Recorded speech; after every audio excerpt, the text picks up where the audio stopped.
bapak-bapak, kalau istrimu suka ngomel, pasti bapak kurang memuji. Dengar ini pak, rahasianya jangan kau kasih tahu yang tidak datang. Pak, ada 3 rahasia. Bohong yang halal, boleh bahkan berpahala. Satu di antaranya, bohongnya suami membahagiakan istri. Boleh bapak bohong. Contoh. Waduh, kenapa bu? Makin hari saya lihat kau makin cantik aja, padahal makin jelek. Malah bapak kalau jujur dosa. Loh, saya lihat kau makin jelek aja bu. Jelek, hamil juga. Boleh, ya. Ayo, maka bapak-bapak pandailah memuji istri. Kenapa istri suka ngomel Ustadz? Salah satu sebabnya karena penghasilannya yang terbatas, kebutuhannya besar. Gaji bapak 3 juta, 2 anak, tidak masuk akal bisa hidup. Kalkulator manapun pasti tidak cukup.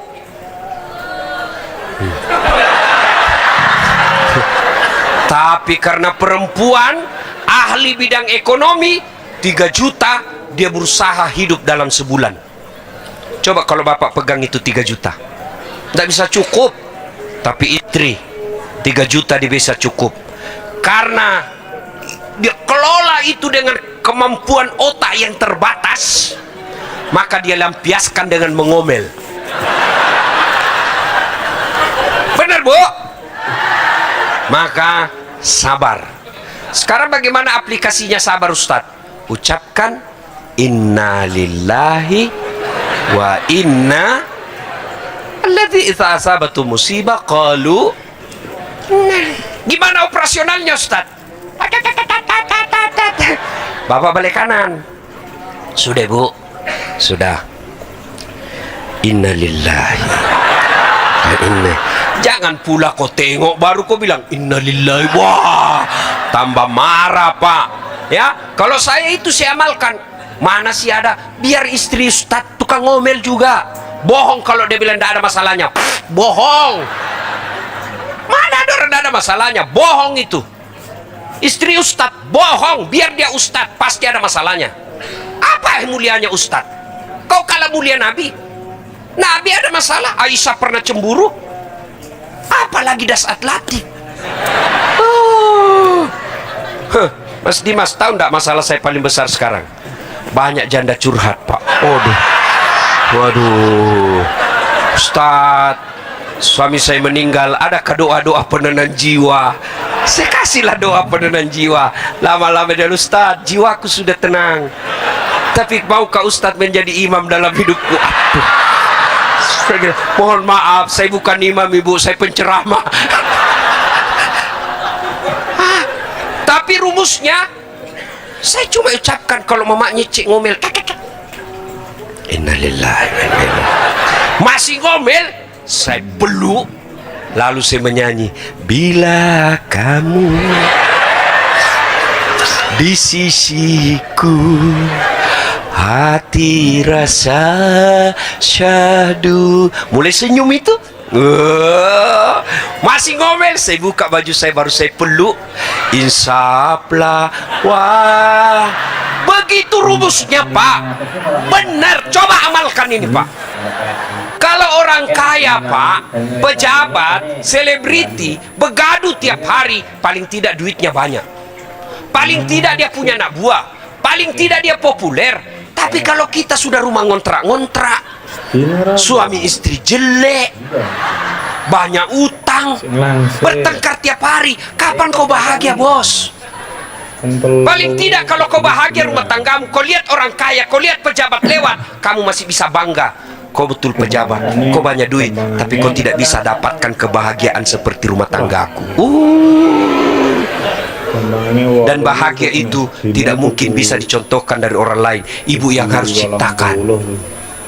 Kalau dia ngamuk, bapak diam. Diam aja. Jangan sampai menyakiti fisik.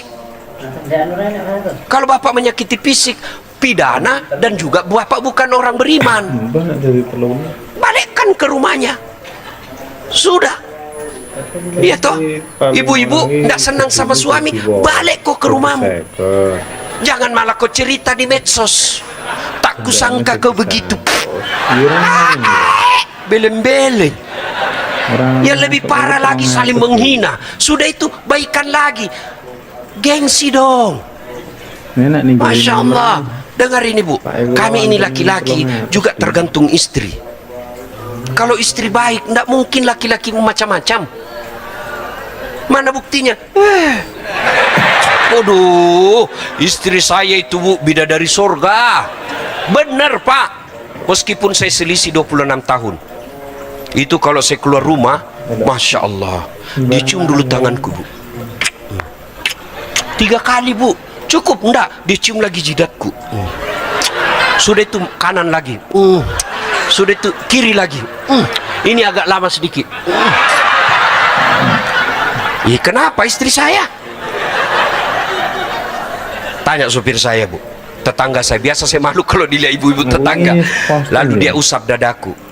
Ustadz, ridhoi saya. Meskipun tadi malam bertengkar, dia usap dada saya lalu dia bilang, ridhoi saya. Dia tidak akan pernah tutup pintu mobil sebelum saya bilang, ya sayang, saya ridhoi kau. Enak kan? Kau perlu digituin pak.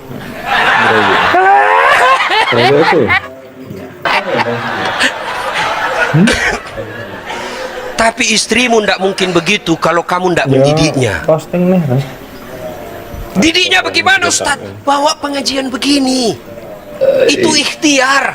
Hidayah serahkan sama Allah. Karena kalau kita yang nasihati susah. Kenapa? Bapak tukang bohong. Dia tidak akan percaya. Bawa. Oh Masya Allah. Saya pernah lihat ada ibu-ibu, dia putar ceramah nasihat kepada suami. Dia nonton, lalu dia perlihatkan monitornya ke suaminya. Suaminya membalas nasihat kepada istri. Itu bagus, upaya untuk mendapat ridha dan kasih sayang Allah. Ya, tidak ada orang pak, tidak ada masalahnya. Maka Allah minta sabar. Kalau kau tidak sabar mau kemana? Sabar aja. Dan hebatnya orang sabar, innallaha ma'as-sabirin. Allah bersama orang-orang yang sabar. Berat sabar, yang memang berat, hadiahnya surga. Kalau tidak berat, kipas angin. Oh bapak ibu dekat aja sama Dasat sudah selfie-selfie. Siapa ini? Jelek, hitam, pendek. Apa kelebihannya? Cuma satu kelebihannya, penuh pesona. Buktinya apa? Kamu foto semua sama saya toh? Iya pak. Sabar. Yang kedua, perbaiki sholat. Ibu-ibu, kalau rumah tangga penuh masalah, pasti sholat dalam rumah tangga dianggap remeh. Tidak mungkinlah Allah buat rumah tangganya berantakan orang yang baik sholatnya. Tidak mungkin. Cuma kan kita sholatnya main-main. Saya sholat Ustaz, betul kok sholat tapi tidak ikhlas. Hayalas sholat, asar lagi. Kok tidak ikhlas?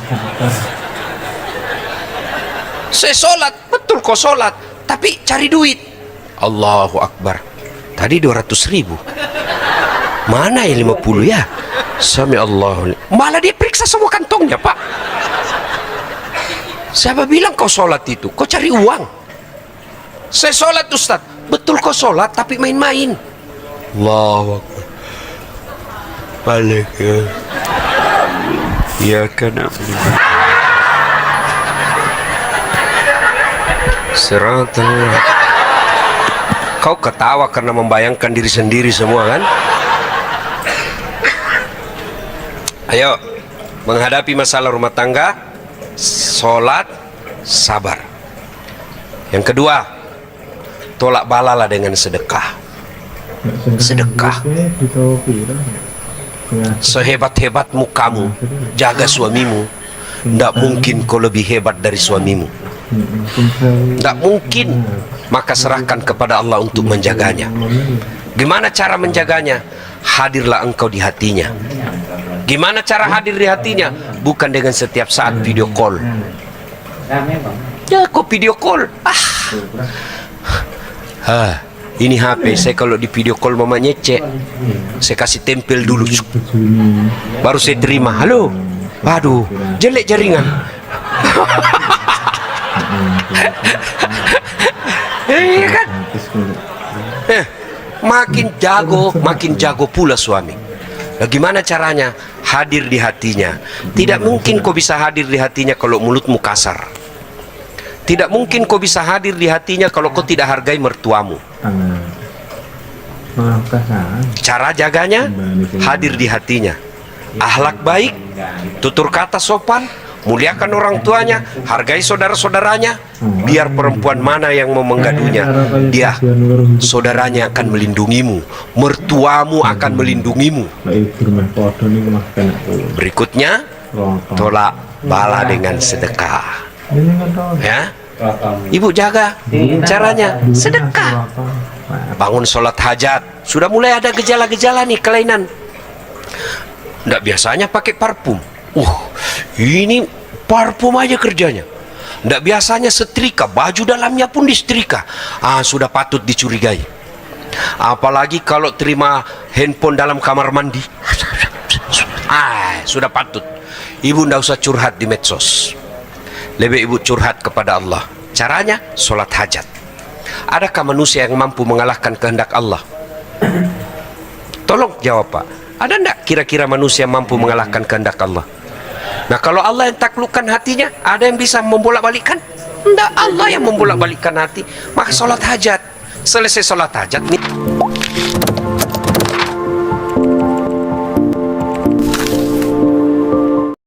Alhamdulillah sudah mendengarkan ceramah ini. Semoga ilmu yang didapat barokah dan bermanfaat, dan kita semua selalu diberikan kesehatan, diberikan kelancaran rezeki, dimudahkan segala urusannya. Amin Allahumma amin. Sekian, terima kasih. Assalamualaikum warahmatullahi wabarakatuh.